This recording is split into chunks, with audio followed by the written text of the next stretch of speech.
ನಮಸ್ಕಾರ. ನಾನು BM Bhat, CPIM ಪಕ್ಷದ ನಾಯಕ. ಹೋರಾಟಗಾರರನ್ನು ಟೀಕಿಸ್ತಾರೆ, ಹೋರಾಟಗಾರರನ್ನು ಅವಮಾನಿಸ್ತಾರೆ, ಹೋರಾಟಗಾರರನ್ನು ಹೀಯಾಳಿಸ್ತಾರೆ. ಆದರೆ ಎಲ್ಲೂ ಅವರು ಸೋಲುವುದಿಲ್ಲ. ಹೋರಾಟಗಾರರು ನಿಜವಾಗಿ ಗೆದ್ದೇ ಗೆಲ್ತಾರೆ. ಇತಿಹಾಸ ಒಂದಲ್ಲ ಒಂದು ದಿವಸ ಹೋರಾಟಗಾರರ ನ್ಯಾಯವನ್ನು ಎತ್ತಿ ಹಿಡಿದೇ ಹಿಡಿತದೆ. ಅದಕ್ಕೆ ಇವತ್ತು ಸೌಜನ್ಯ ಪ್ರಕರಣ ಕೂಡ ಒಂದು ಸಾಕ್ಷಿ. ಸೌಜನ್ಯ ಪ್ರಕರಣದಲ್ಲಿ ಈಗಾಗಲೇ CBI ನ್ಯಾಯಾಲಯ ಹೋರಾಟಗಾರರು ಹೇಳಿದಂತೆ ಸಂತೋಷ್ ರಾವ್ ನಿರಪರಾಧಿ ಎಂಬುದನ್ನು ಸಾಬೀತುಪಡಿಸಿದೆ. ಅವನು ಈ ಅತ್ಯಾಚಾರ ಕೊಲೆ ಪ್ರಕರಣದಲ್ಲಿ ಭಾಗಿಯಾಗಿರುವುದಕ್ಕೆ ಸಾಧ್ಯ ಇಲ್ಲ ಅಂತ ಹೇಳುವುದನ್ನು ಕೂಡ CBI ನ್ಯಾಯಾಲಯ ಹೇಳಿದೆ. CBI ಅಧಿಕಾರಿಗಳು ಕೊಟ್ಟಂಥ ವರದಿ ನಿಜಕ್ಕೂ ಕೂಡ ಆತಂಕಕಾರಿಯಾಗಿ ಸೌಜನ್ಯಳ ನ್ಯಾಯಕ್ಕೆ ವಿರೋಧವಾಗಿ ಇತ್ತು ಅಂತ ಹೇಳೋದಕ್ಕೆ ಇದೊಂದು ಸಾಕ್ಷಿ. ಇದನ್ನು ಸಹಿಸದಂಥ CBI ಯಾರ ಒತ್ತಡಕ್ಕೂ ನನಗೆ ಗೊತ್ತಿಲ್ಲ ಹೈಕೋರ್ಟಿಗೆ ಮೇಲ್ಮನವಿ ಸಲ್ಲಿಸಿದೆ. ಆದರೆ ಹೈಕೋರ್ಟ್ ಇವತ್ತು ಅದೇ ಹೋರಾಟಗಾರರ ಮಾತುಗಳನ್ನು, ಅದೇ ಕೆಳಗಿನ ನ್ಯಾಯಾಲಯದ ತೀರ್ಪನ್ನು ಎತ್ತಿ ಹಿಡಿದು ಸಂತೋಷ್ ರಾವ್ ನಿರಪರಾಧಿ ಎಂದು ಮತ್ತೆ ಹೇಳಿದೆ. ಸರಿ, ಸಂತೋಷ್ ರಾವ್ ನಿರಪರಾಧಿ, ಹಾಗಾದರೆ ಅಪರಾಧಿ ಯಾರು? ಇದು ನಮ್ಮ ಬದ್ಧತೆ, ನಮ್ಮ ಹೋರಾಟದ ಬದ್ಧತೆ. ಇದರಲ್ಲಿ ಅಪರಾಧಿಯನ್ನು ಕಂಡುಹಿಡಿಯಿರಿ. ಶಾಸಕಾಂಗ ಕಾರ್ಯಾಂಗದ ನಿರ್ಲಕ್ಷ್ಯತೆ ಇವತ್ತು ನ್ಯಾಯಾಂಗವನ್ನು ದೃಷ್ಟಿಸಲಿಕ್ಕೆ ಆಗುವುದಿಲ್ಲ. ಕಾರ್ಯಾಂಗ ಶಾಸಕಾಂಗಕ್ಕೆ ಬೇಕಾದ ಕೆಲಸ ಮಾಡಬೇಕು. ಸೌಜನ್ಯ ಅತ್ಯಾಚಾರ ಮಾಡಿದ್ದು ಅದು ಅತ್ಯಾಚಾರಕ್ಕೊಳಗಾದ್ದು ನಿಜವಲ್ವಾ? ಅದು ನಿಜ. ಅವಳು ಕೊಲೆಯಾಗಿದ್ದು ನಿಜವಲ್ವಾ? ಅದು ನಿಜ. ಸಂತೋಷ್ ರಾವ್ ನಿರಪರಾಧಿ ಎಂದು ಹೇಳಿದ್ದು ಕೆಳಗಿನ ಕೋರ್ಟು ಮೇಲಿನ ಕೋರ್ಟು ಎಲ್ಲವೂ ಕೂಡ ನಿಜ ಅಲ್ವಾ? ಅದು ನಿಜ. ಹಾಗಿರುವಾಗ ಅತ್ಯಾಚಾರ ಕೊಲೆ ಆಗಿದ್ದು ನಿಜ ಆಗಿರುವಾಗ ಅದು ಯಾರು?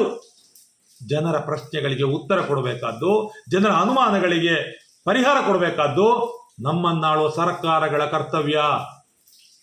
ಈ ಕೆಲಸವನ್ನು ಮಾಡದೇ ಇದ್ದಾಗ ಈ ಶಾಸಕಾಂಗ ಕಾರ್ಯಾಂಗದ ವಿಫಲತೆಯನ್ನು ನಾವು ನ್ಯಾಯಾಂಗದ ಮೇಲೆ ದೂರಲಿಕ್ಕೆ ಸಾಧ್ಯ ಇಲ್ಲ. ಆದರೂ ನ್ಯಾಯಾಂಗದ ಈ ತೀರ್ಪನ್ನು ನಾವು ಸ್ವಾಗತಿಸುತ್ತಲೇ ಸೌಜನ್ಯಳ ತಂದೆ ಅದು ಮರು ತನಿಖೆ ಆಗಬೇಕು, SIT ಮೂಲಕ ತನಿಖೆ ಆಗಬೇಕು ಅಂತ ಹೇಳುವ ಅರ್ಜಿಯನ್ನು ತಿರಸ್ಕರಿಸಿದ್ದು ಅತ್ಯಂತ ದುಃಖಕರವಾದದ್ದು ಮತ್ತು ನಿರಾಶಾದಾಯಕ ತೀರ್ಪಾಗಿದೆ. ಅದನ್ನು ಎರಡು ಮಾತಿಲ್ಲ.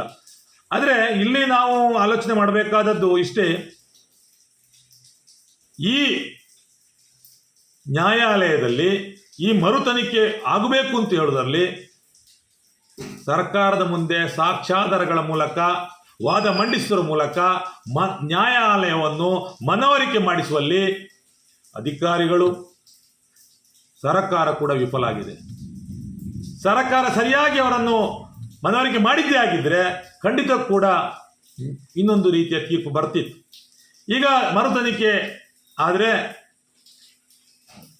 ನಿಜವಾದ ಆರೋಪಿಯನ್ನು ಪತ್ತೆಯಾಗ್ತಿತ್ತು, ಅಪರಾಧಿಗಳಿಗೆ ಶಿಕ್ಷೆ ಆಗ್ತಿತ್ತು, ಇದೆಲ್ಲ ಸಂತೋಷದ ವಿಚಾರ ಆಗ್ತಿತ್ತು ಅಂತ ನೂರಾರು ಹೆಣ್ಮಕ್ಕಳ ಈ ಅಮಾಯಕ ಕೃತ್ಯಗಳಿಗೆ ಒಂದು ಪರಿಹಾರ ಸಿಗ್ತಿತ್ತು. ಇದು ಸೌಜನ್ಯಳಂಥ ಹುಡುಗಿಯರಿಗೆ ಆಗುತ್ತಿರುವಂಥ ಅನ್ಯಾಯ, ದೌರ್ಜನ್ಯ, ಕೊಲೆಗಳಿಗೆ ಪರಿಹಾರ ಸಿಗುವುದಿಲ್ಲ ಅಂತ ಹೇಳುವ ಮೊಂಡು ಧೈರ್ಯವೇ ಇವತ್ತು ದೇಶದಲ್ಲಿ ನಡೆಯುತ್ತಿರುವ ಎಲ್ಲ ಅನಾಹುತಗಳಿಗೆ, ಅತ್ಯಾಚಾರಗಳಿಗೆ ಕಾರಣ ಆಗಿದೆ. ಒಂದು ಕಡೆಯಲ್ಲಿ ಸರ್ಕಾರವೇ ಅತ್ಯಾಚಾರವನ್ನು ಬೆಂಬಲಿಸುತ್ತದೆ, ಅತ್ಯಾಚಾರಿ ಆರೋಪಿಗಳನ್ನು ಸನ್ಮಾನಿಸುತ್ತದೆ, ಅವರನ್ನು ಗೌರವಿಸುತ್ತದೆ. ಇನ್ನೊಂದು ಕಡೆಯಲ್ಲಿ ಅತ್ಯಾಚಾರಿಯನ್ನು ಲೋಕಸಭೆಯ ಒಳಗಡೆ ರಕ್ಷಿಸುತ್ತದೆ. ಆ ಮಣಿಪುರದಲ್ಲಿ ಬೆತ್ತಲೆ ಮೆರವಣಿಗೆ ಮಾಡಿ ಅತ್ಯಾಚಾರ ಮಾಡುತ್ತಿದೆ. ಎಲ್ಲ ಬಿಡಿ, ನಮ್ಮ ರಾಜ್ಯದಲ್ಲಿ ನಿರಂತರವಾಗಿ ಅತ್ಯಾಚಾರಗಳು, ಕೊಲೆಗಳು ನಡೀತಾ ಇವೆ.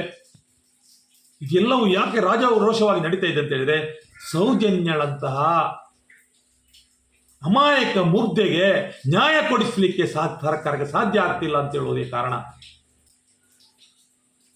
ಇದರಲ್ಲಿ ಧರ್ಮದ ರಾಜ್ಯಕ್ಕೆ ತರ್ತಾರೆ ಕೆಲವರು.